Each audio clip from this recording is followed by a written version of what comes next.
عزیز دوستو، بزرگوں اور بھائیوں، کچھ چیزیں ایسی ہیں جن کا قرآن مجید نے بارہا تذکرہ فرمایا ہے۔ قرآن پاک کسی چیز کا ایک بات بھی ذکر کر دے تو وہ چیز ہمارے لیے دستور حیات اور منشور زندگی بن جاتی ہے۔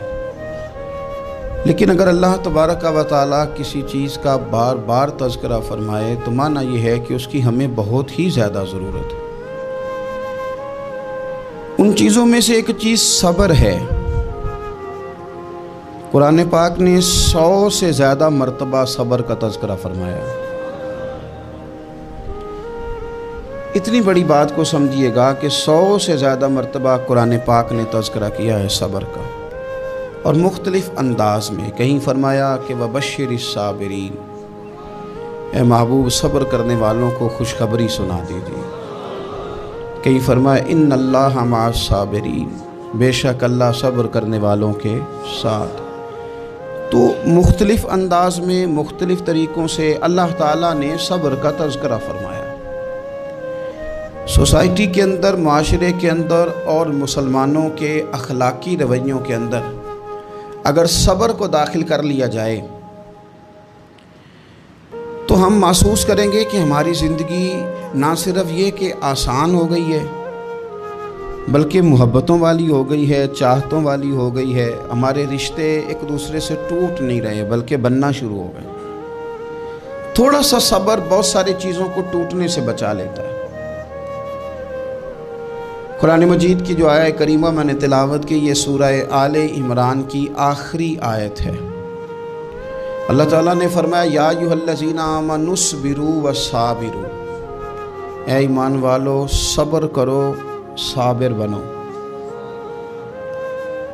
اے ایمان والو صبر کرو اور صابر بنو۔ کیا مطلب؟ پہلے صبر کا مطلب یہ ہے کہ اگر تمہیں کوئی ذاتی تکلیف پہنچے تو اس پر صبر کرو۔ وَصَابِرُوا، اس کا معنی یہ ہے کہ اگر دشمن کے مقابلے میں کسی اور کی طرف سے کوئی تکلیف آئے تو اس پر بھی صبر کرو۔ پھر فرمایا وَرَابِطُوا، اور ہمیشہ کمر بستہ رہو، اسلامی سرحدوں کے پہرے دار رہو۔ وَاتَّقُوا اللَّهَ، اللہ سے ڈرتے رہو۔ لَعَلَّكُمْ تُفْلِحُونَ، اس امید پر کہ اللہ تمہیں کامیابی عطا فرما دے، تم فلاح پا جاؤ۔ یا ایھا الذین آمنوا اصبروا وصابروا، اے ایمان والو صبر کرو اور صابر بنو۔ صبر کرو، صابر رہو، یعنی جو ذاتی تکلیف آئے اس پر بھی صبر کرو۔ اور مصابرہ کا معنی سامنے سے آنے والی تکلیف۔ اگر بیماری آ گئی، کوئی پریشانی آ گئی، کہیں کوئی اپنا دنیا سے چلا گیا تو یہ ذاتی تکلیف ہے، اس پر بھی صبر کرنا۔ اور اگر اپنوں نے، بیگانوں نے کوئی تکلیف پہنچا دی، کوئی اذیت دے دی، وہ اذیت کئی صورتوں میں ہو سکتی ہے۔ تانا بھی ایک اذیت ہے، طنز بھی ایک اذیت ہے، کسی شخص کے بارے میں غلط کلمہ کہنا بھی ایک اذیت ہے، اور مقابلے میں کھڑے ہو جانا، لڑائی کرنا، یہ بھی ایک اذیت ہے۔ اس پر بھی صبر کرو۔ وَرَابِطُوا، اور اس طرح کرو کہ کمر بستہ رہو، جد و جہد کرتے رہو۔ وَاتَّقُوا اللَّهَ، اللہ سے ڈرو۔ لَعَلَّكُمْ تُفْلِحُونَ، تاکہ تم کامیاب ہو جاؤ۔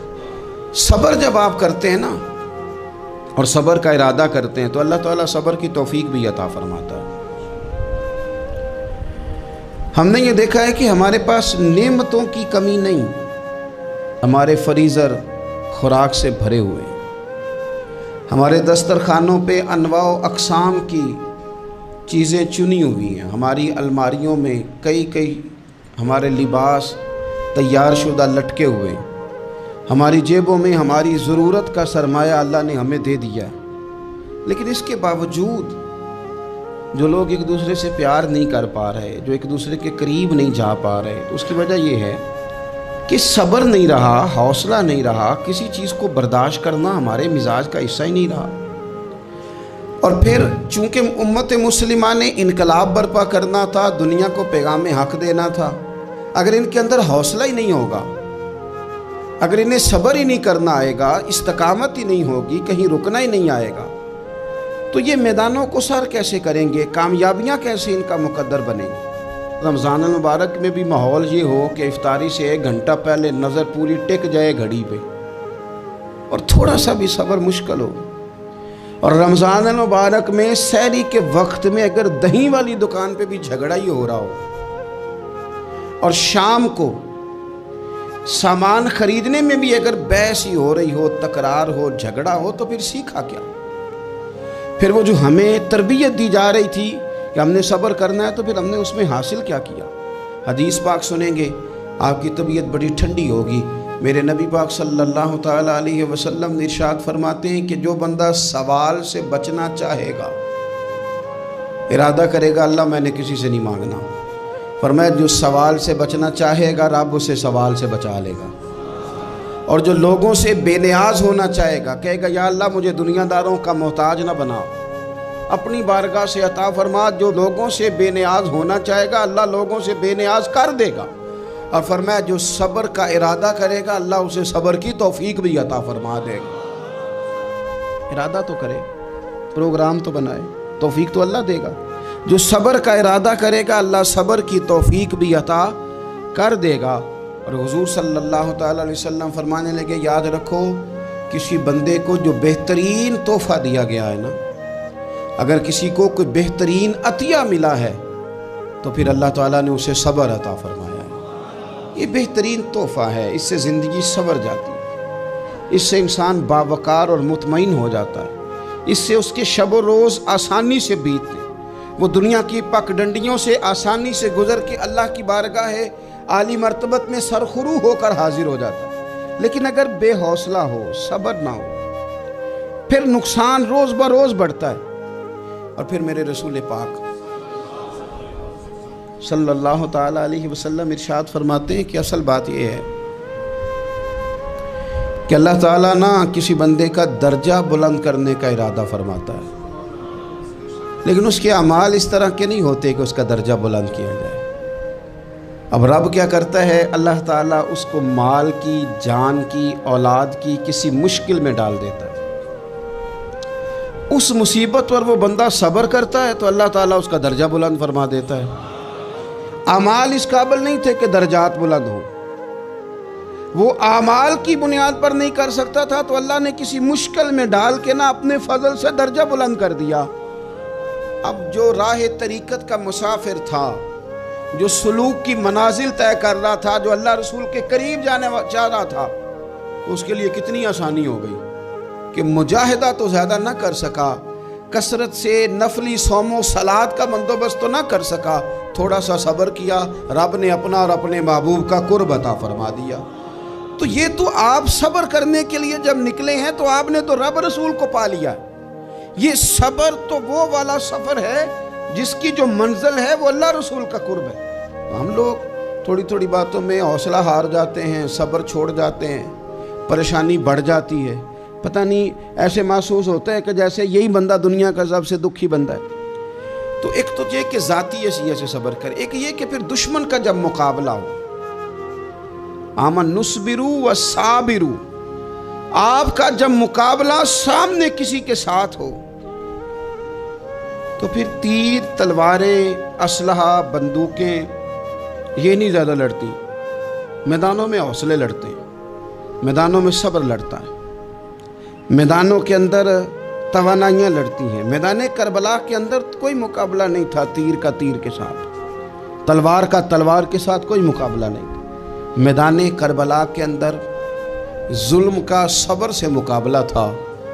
فتح کے ڈنکے یزید نے بجائے تھے، جشن ابن زیاد نے منایا تھا، لیکن قیامت تک اللہ نے جو فتح عطا فرمائی ہے تو وہ حسین ابن علی کے صبر کو عطا فرمائی. سیدنا امام علی مقام کے صبر کو ملی. عزیز بھائی، صبر ہی ہمیشہ فاتح ہوتا ہے، صبر ہی جیتا کرتا ہے، صبر ہی کامیابیاں دیتا ہے. نتیجے صبر کے نکلتے ہیں، صبر کے حوصلے کے نتیجے ہوتے ہیں. ہماری جلد بازی ہمیں شکست خوردہ کر دے گی، ہمارا حوصلہ نہ ہونا ہمیں ہرا دے گا. ہم کمزور پڑ جائیں گے اگر ہم بے حوصلہ ہو جائیں گے. سنو، میرے نبی پاک علیہ السلام نے تربیت کی. حضور اپنی امت کو درس دیتے ہیں. حضور فرماتے ہیں پہلے تو کوشش ہی نہ کرو کہ تمہاری دشمن سے لڑائی ہو، اس چکر میں ہی نہ پڑو کہ لڑائی ہو. مسلمان امن والے ہیں، یہ پرامن لوگ ہیں، یہ امن پسند ہیں، یہ داعی امن ہیں، یہ معاشرے میں مومن ہونا امن کی علامت ہے۔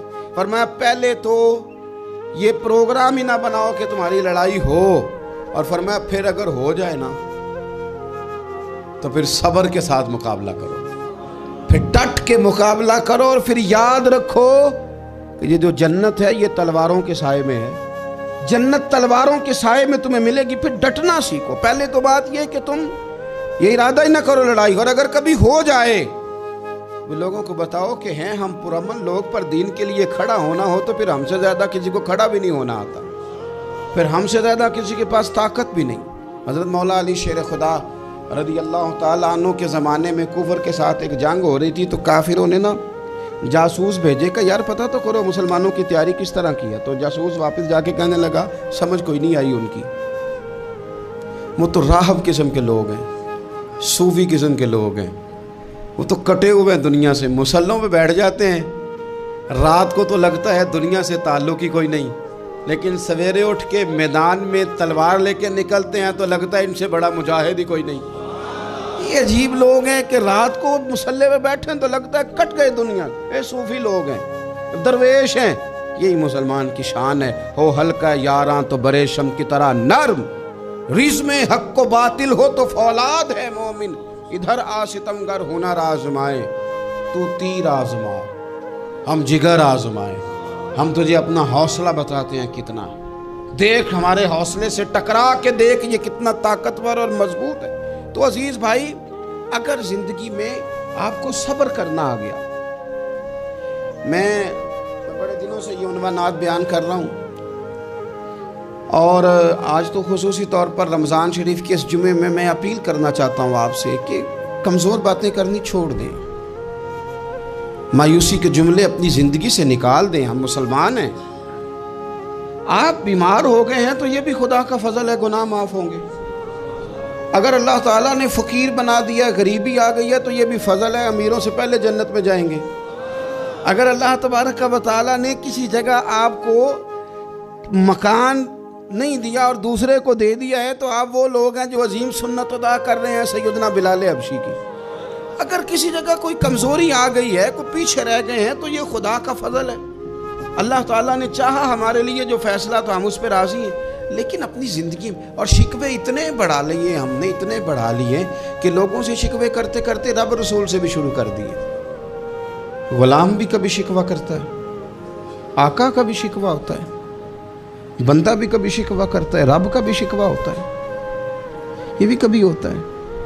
آپ نہ مانے پر یہ شکوہ ہے کہ میں بڑے ڈاکٹروں کے پاس گیا ہوں آرام نہیں آیا، نہ مانے پر یہ شکوہ ہے میں نے کبھی کسی کو ستایا تو نہیں پر میرے حالات نہیں ٹھیک ہوتے۔ آپ نہ مانے پر یہ شکوہ ہے کہ فلانے کے پاس دولت زیادہ ہے، اس نے پتہ نہیں وہ آگے نکل گیا اور میں پیچھے رہ گیا، نہ مانے پر یہ شکوہ ہے۔ کس سے کر رہے ہو؟ رب رسول سے؟ او آس بولے تے دی مہربانی اساں تے لاڈ ہی لڑاونے نے۔ کس سے شکوہ کر رہے ہو؟ خدا کے بندو، غلام غلامی کرتے ہیں، شکوے کرتے ہیں کوئی؟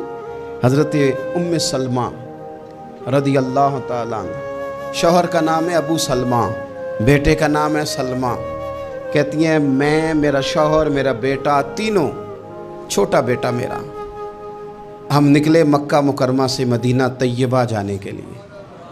ایک کی بیٹا ہے، خاندان جمع ہے، شوہر کی گود میں بیٹا، اونٹ کے پیچھے میں۔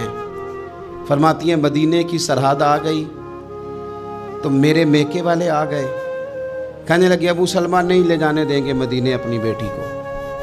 میں نے کہا میں مسلمان ہوں، میں تو اپنے شوہر کے ساتھ مدینے جاؤں گی۔ انہوں نے کہا نہیں جا سکتے، تو نے جانا ہے تو جا، ہماری بیٹی نہیں جائے گی۔ زبردستی مجھ سے انہوں نے مجھے میرے شوہر سے الگ کیا۔